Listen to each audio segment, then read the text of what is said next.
오늘 함께 나눌 말씀의 제목은 빌닷에 대한 욥의 첫 번째 반론 다섯 번째 시간입니다. 소제목으로는 주님의 마음에 품으신 것 또는 주님이 마음에 품으신 것이라는 말이 더 어법상 맞겠네요. 주님이 마음에 품으신 것.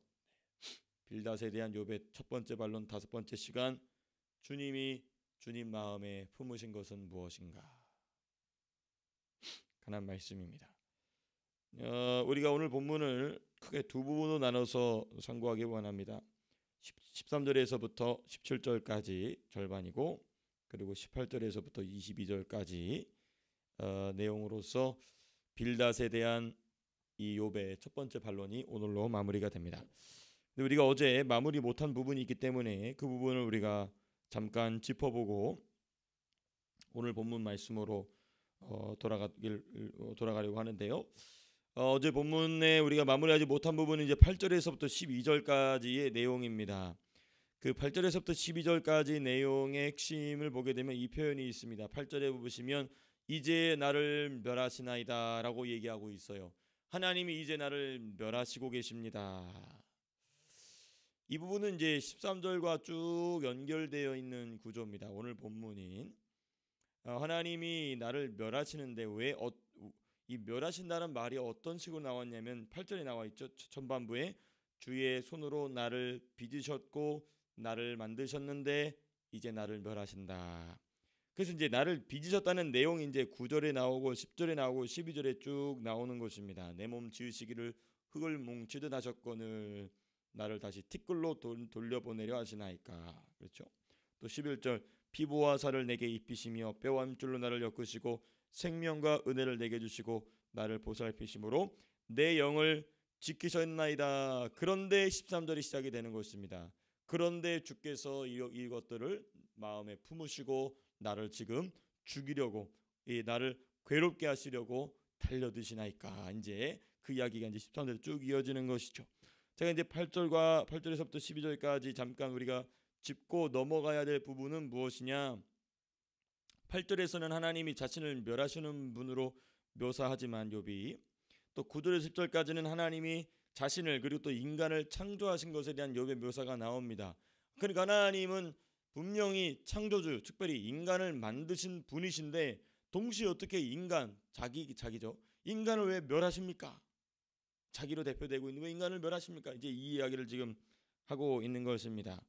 여기서 욥이 무엇을 놓치고 있느냐? 이것만 좀 짚어보고 넘어가고자 하는데요. 비록 인간이 하나님의 피조물이지만 아담 이후의 모든 인간은 아담의 성분을 입고 태어납니다. 선악과 성분이죠. 다른 말로 표현한다면 자기 뜻이 하나님 뜻 위에 올라가는 것입니다.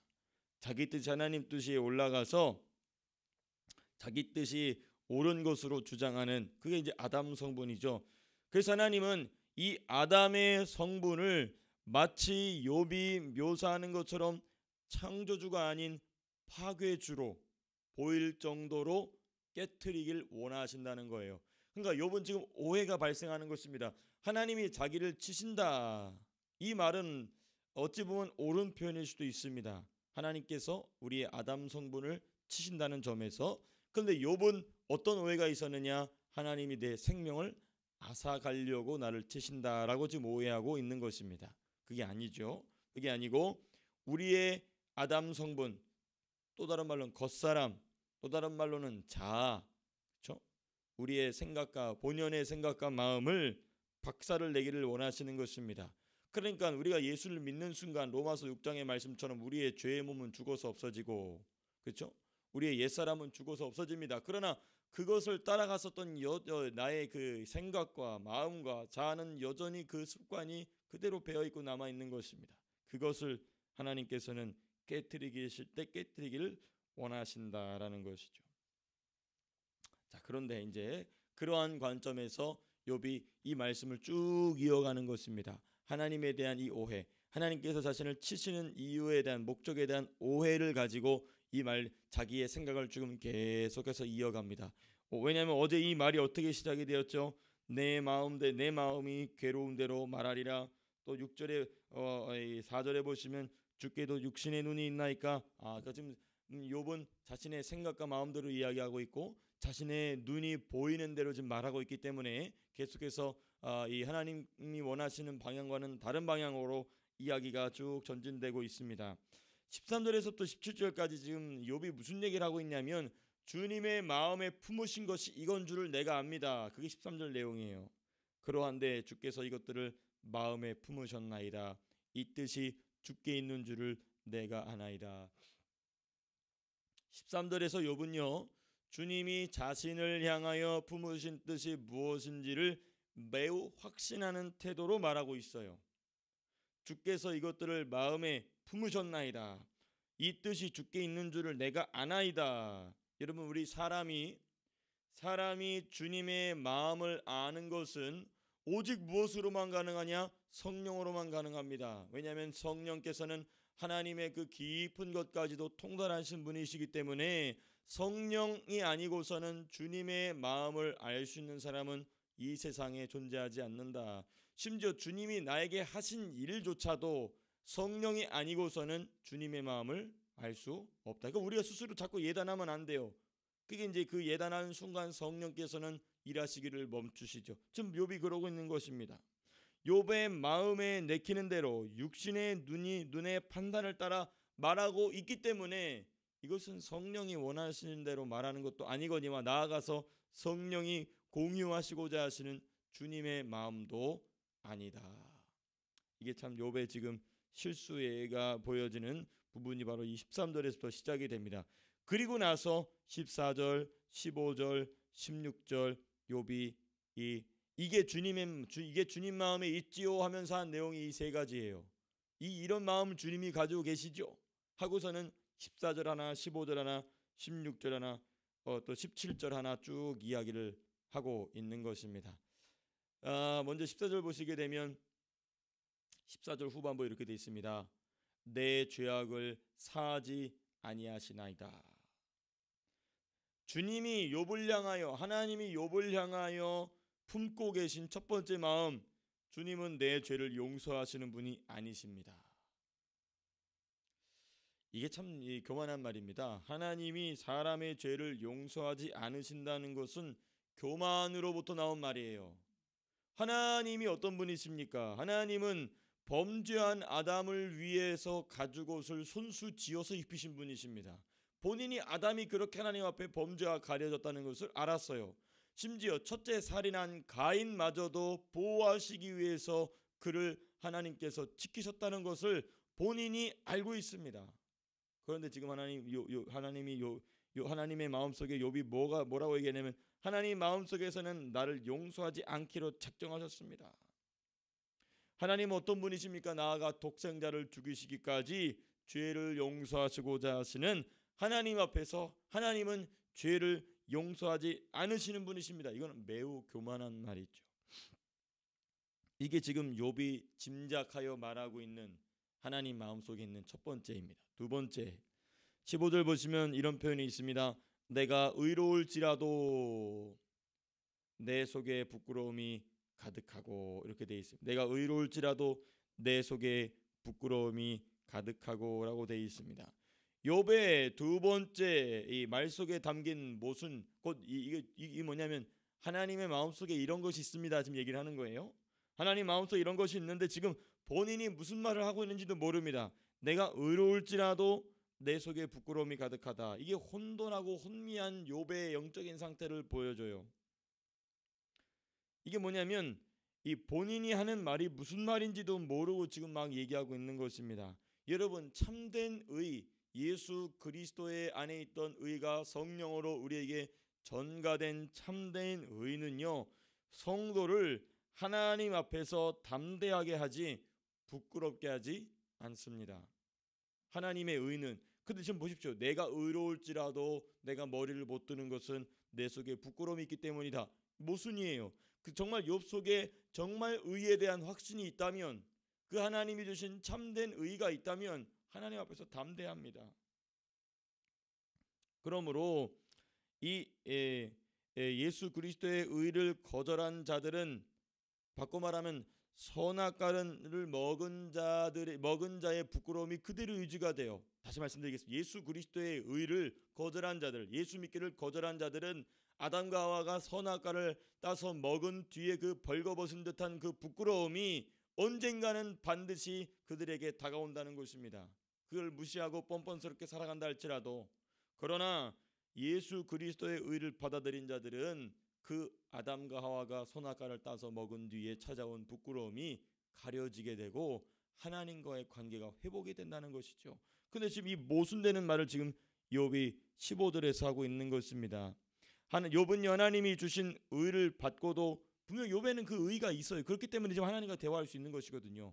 그러니까 욥은 하나님께서 주신 의가 그 욥을 받고도 그 의가 무엇인지, 그리고 왜 본인의 내면에서 부끄러움이 발생하는지를 알지 못하고 있는 것입니다. 이 참 중요한 내용입니다. 예수 그리스도의 안에 있는 의가 자기 안에 들어왔다는 것에 대한 그 의의 능력을 모르게 되면 이와 같은 실수가 발생하는 것입니다. 마침 놀랍게도 우리가 어제 그 의에 대해서 함께 말씀을 나누지 않았습니까? 그러니까 의가 있음에도 불구하고 부끄러워지는 이는 어제 우리 로마서 말씀 묵상한 것을 다시 한번 잘 참고해 보신다면 크게 유익이 있으실 것입니다. 그다음 이제 세 번째, 이러이러한 것들이 주님 마음에 있습니다라고 얘기하면서 나온 이 16절을 말씀 보시게 되면 이런 표현이 있습니다. 젊은 사자처럼 나를 사냥하시며. 이 세 번째인데요, 욥은 하나님이 자신을 젊은 사자가 먹이를 쫓아서 움켜서 그것을 찢어서 먹음과 같이 자기를 지금 하나님이 사냥하신다라고 표현합니다. 그러나 여러분, 사람을 사자처럼 사냥하는 것은 우리 베드로 사도가 뭐라고 얘기했죠? 마귀라고 했어요. 너희 대적 마귀가 우는 사자와 같이 삼킬 자를 찾는다라고 했습니다. 그러니까 사람을 삼키기 위하여 찾아다니는 이 사자와 같은 존재는 하나님이 아니시고 사탄입니다. 욥이 이와 같이 느낀 이유가 무엇인가? 이게 참 중요하겠죠. 왜 본인을 하나님이 마치 사자가 사냥감을 사냥하듯이 자신을 사냥하신다, 자신을 치신다라고 생각했을까? 이것은 마귀에게나 합당한 말인데 왜 욥은 이와 같이 얘기했느냐? 16절 시작하면서 답이 있습니다. 내가 머리를 높이 들면이라고 돼 있어요. 욥이 이와 같이 느낀 이유는 그가 자기 머리를 하나님 앞에서 스스로 높이 들어서 그렇습니다. 이 부분 참 중요합니다. 본인도 모르는 거예요. 하나님이 왜 자기를 치시는지. 이게 지금 우리 12절과 8절에서부터 12절까지 그 맥락이 지금 계속 이어지고 있는 겁니다. 하나님은 사람을 치시는데 무엇을 치시냐면 그 겉사람이 박살나기까지, 그 향유를 덮고 있는 옥합이 깨져야 향유가 흘러나오고 거기서 향기로운 냄새가 그 안을 진동함과 같이 저와 여러분들의 그 단단한 얼마나 단단하고 이 견고하게 그 옥합이 만들어졌겠습니까? 그 옥합이 깨지기까지 하나님은 치신다는 것입니다. 그와 똑같은 맥락이 16절에 나오는 것입니다. 머리를 하나님 앞에서 자기 스스로 드는 것입니다. 이 머리를 든다는 것은 자기 뜻을 세운다는 것이거든요. 그래서 유대인들은 이 조그마한 이 모자를 정수리에 쓰는 이유가 뭐냐면 나는 내 머리를 하나님 앞에 내리고 있습니다. 나는 내 머리를 하나님 앞에 가리고 있습니다. 내 정수리를 하나님께 가립니다. 자기 뜻을 세우지 않겠다라는 의미가 아주 담겨 있는 그겁니다. 근데 물론 이제 그것대로 사느냐는 또 별개의 문제죠. 우리 유대인 여러분들은. 어쨌든 우리 본문으로 돌아와서 자기 머리를 자기가 드는 것이 아니라 주님이 들어주셔야 드는 것입니다. 시편에 보면 시편 3편 3절에 그런 표현이 나오죠. 주 여호와는 나의 무엇을 드시는 분이십니다. 나의 머리를 드시는 분이십니다. 내 머리를 내가 확 꼬꾸리고 있는데 왜? 고난 때문에. 하나님이 허용하신 고난과 핍박과 환난 중에 나도 모르게 내 머리를 주님 앞에 숙이게 되는 것입니다. 그때 주님이 우리의 머리를 들어주시는 것입니다. 그래야 이 사자와 같이 나를 사냥하시는구나 라는 이런 하나님의 다스리심을 받지 않게 되는 것입니다. 욥은 지금 그런 하나님의 다스림을 받고 있는 것입니다. 일단 하나님이 사랑하시기 때문에 그런 것이죠. 즉 욥은 자기 뜻을 내세움으로 하나님의 치심을 지금 받고 있는 것이다. 이 말 표현이 지금 본인도 모르게 자기 입으로 이야기하고 있는 것입니다. 그러므로 우리의 성도의 삶 속에서 만나는 모든 일은, 특별히 환난은 하나님이 그 자아를 깨트리기 위해서 일으키시는 일입니다. 다른 이유 없어요. 그게 가장 첫 번째 이유입니다. 우리의 자아를 깨트리시기 위해서. 그 옥합이 깨져야 되기 때문에 각 사람마다, 그러니까 각 사람마다 나타나는 환난의 이 크기가 크다. 그건 무엇입니까? 그만큼 크게 버티고 있다는 겁니다. 그만큼 크게 버티고 있다는 거예요. 크게 버티는 만큼 그 박살나는 소리가 큰 것이죠. 그래서 이천성 목사님 뭐라고 하냐면 와장창, 중창, 추자장창 깨져야 된다라고 얘기하는 이유가 뭐냐? 그만큼 우리의 자아가 완고하게 버틴다는 것입니다. 근데 그게 박살나면 무엇이 흘러나온다? 아주 그 거룩하고도 아름답고도 정말 귀한 그 향유가 흘러나온다는 것입니다. 그렇기 때문에 주님이 성도를 치신다는 것입니다. 고난의 바람을 일으켜서 치신다는 것이죠. 그 다음 17절 네 번째입니다. 주께서 자주자주 증거하는 자를 바꾸어 나를 치시며 라고 돼 있어요. 여기서 보면은 증거하는 자라는 뜻인 건, 증거하는 자라는 말의 의미는 뭐냐면 정죄하는 자예요. 정죄. 욥의 죄를 정죄하는 증언. 이게 그 증언이 그런 의미를 가지고 있습니다. 이는 욥의 세 친구를 이야기하는 것입니다. 여기 보면은 주께서 자주자주 증거하는 자를 받고 나를 치시며, 이거 뭐냐면 욥의 세 친구들이 순서를 바꿔가면서 지금 욥의 죄를 들춰내고 있어요. 물론 이제 그것이 올바르지 않은 정죄지만은 이런 일을 지금 하나님이 일으키고 계십니다라고 이야기하고 있는 것입니다. 자, 그런데 이와 같은 세 친구를 둔 거는 누가 둔 것입니까? 욥이 선택한 거죠. 욥이 이 세 친구를 선택했지 하나님의 결정이 아닙니다. 물론 우리가 이제 하나님의 전체의 섭리의 큰 틀에서 본다면 하나님의 허용 안에서 일어난 것이지만 이 세 친구를 선택한 건 누가 선택한 거냐면 욥 본인이 선택한 겁니다. 이 세 친구에 관하여서는 욥기 후반부에 우리가 다니엘의 세 친구와 한번 비교해 볼 필요가 있습니다. 이 말씀도 참 깊이가 있는데 그 욥의 세 친구와 다니엘의 세 친구, 이건 우리가 나중에 이제 욥기를 마무리하면서 좀 살펴보겠습니다만은 이 세 친구를 둔 건 욥의 선택입니다. 그러니까 자주자주 증거할 자를 바꾸셔서 나를 공격하신다. 말에 어폐가 있는 거예요. 하나님 하신 게 아니라 자기가 선택한 친구입니다. 두 번째, 이 정죄는 원수의 정죄입니다. 원수의 정죄. 하나님이 정죄하시는 것이 아니라 원수가 와서 지금 정죄하고 있는 것입니다. 그러니까 원수의 정죄의 목적은 하나님의 최종 심판을 받게 하기 위함입니다. 정죄함으로써. 그래서 하나님이 원수로 하여금 그러나 하나님이 원수로 하여금 정죄하도록 허용하시는 이유를 우리는 알아야 돼요. 왜냐하면 그 원수가 정죄하는 내용들을 들고 누구 앞으로 가야 되냐면은 제단 앞으로 가서 그 피로 씻겨줘야 됩니다. 십자가 제단 앞으로 나아가서 그 아들 예수 그리스도의 피로 씻으라고 하나님이 마귀로 하여금 우리를 정죄하는 것을 허용하고 계신 것입니다.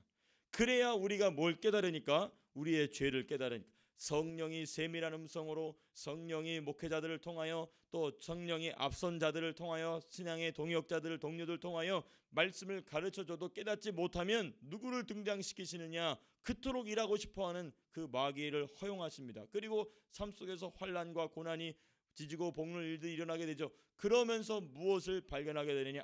이게 나의 죄였구나. 이게 하나님의 방법이라는 것입니다. 그러므로 우리는 이 욥기를 통하여서 어떤 경각심을 갖게 되느냐? 하나님이 성령으로 말씀하실 때 알아듣자. 너무 중요합니다. 인생이 고달파지는 것이죠. 하나님이 성령으로 말씀하실 때 알아듣자. 하나님이 목사의 입을 통하여 말할 때 알아듣자. 하나님이 내 신앙의 우리 성도님들도 신앙의 선후배가 있지 않습니까? 또 신앙의 동역자들이 있지 않습니까? 그들을 통하여 말할 때 알아듣자. 못 알아들으면 하나님의 신실한 종이 있죠. 마귀라는 종이 있습니다. 이 종을 들어서 얻어맞기 전에, 바로라는 종을 들어서 얻어맞기 전에, 무엇입니까? 또 느부갓네살이라는 왕을 들어서 얻어맞기 전에 성령으로 말씀하실 때 우리가 알아듣는, 그래서 우리가 욥기 말씀을 깊이 있게 이렇게 묵상하는 이유가 있는 것이죠. 그래서 하나님이 이렇게 말씀하신, 우리 로마서 5장 20절 이런 말씀이 있습니다. 율법이 들어온 것은 범죄를 더하게 하려 함이라 그러나 죄가 더한 곳에 무엇이 더욱 넘쳤나니 은혜가 더욱. 그러니까 마귀의 정죄가 마귀가 율법을 들고 와서 정죄하거든요. 근데 그 정죄가 넘친 곳에 무엇이 더 넘친다? 은혜가 넘친다. 무엇으로 말미암아? 그 아들 예수, 그렇죠. 성령께서 우리를 주 그 아들 예수 그리스도의 피로 인도하심으로 우리를 새롭게 하시는 그 은혜가 넘치게 된다는 것입니다. 자, 이게 바로 지금 욥이 판단하고 있는 주님의 마음 안에 있는 것입니다. 그러나 전부 다 주님의 마음 밖에 있는 것이죠. 그렇죠. 전부 빗나간을 해석을 하고 있는 것입니다. 그리고 나서 욥이 자기 마음에 품은 것을 이야기합니다. 그 18절에서부터 22절까지인데요. 18절에서부터 22절까지 보면은 욥이 자기 마음에 품은 것이 무엇인가? 이 18절 19절부터 먼저 보시게 되면 자신의 탄생을 탄식합니다. 주께서 나를 태에서 나오게 하셨으면 어찌함이니까. 또 무덤으로 들어가기를 바랍니다. 19절 마지막에 무덤으로 옮겨졌으리이다 이렇게 얘기합니다.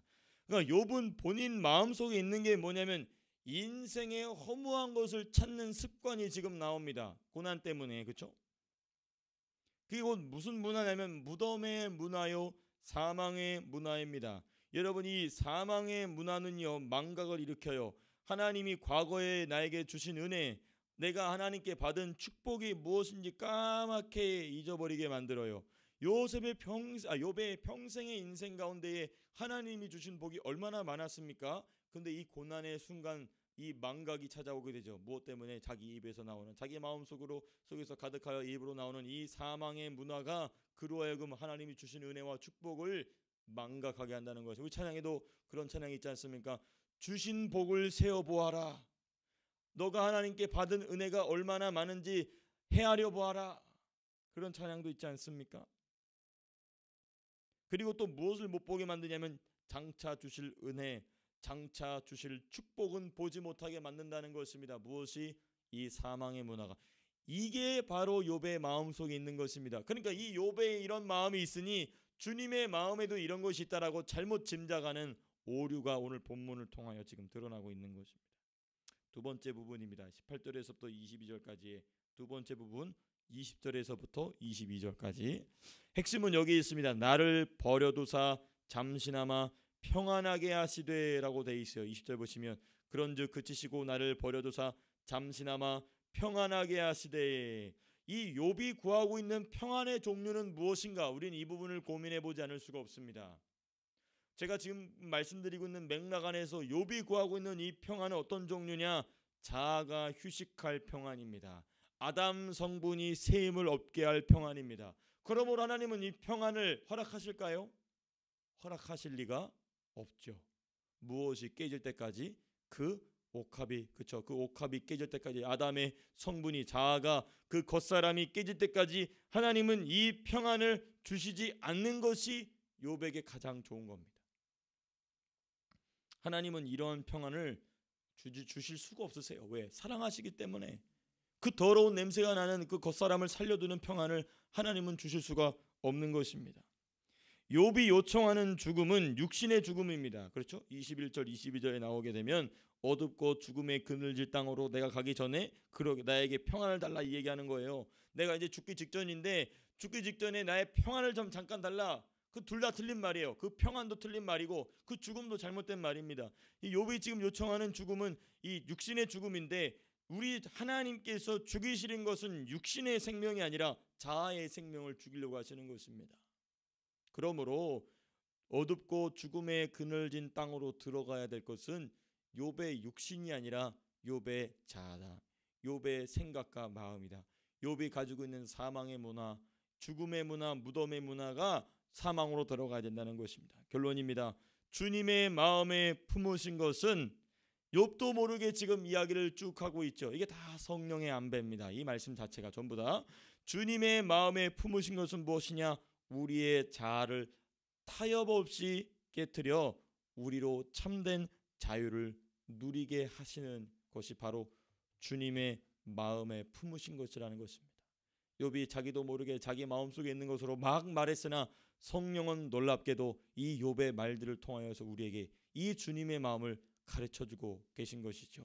오늘 하루 또한도 이 주님의 마음을 깊이 공감하여서 우리의 자아가 오늘도 깨지고 우리를 답답하게 갑갑하게 덮고 있는 그 옥합이 오늘도 깨지는 그런 한 날이 되실 수 있게 되기를 주님의 이름으로 축복합니다. 제가 기도하고 마치겠습니다.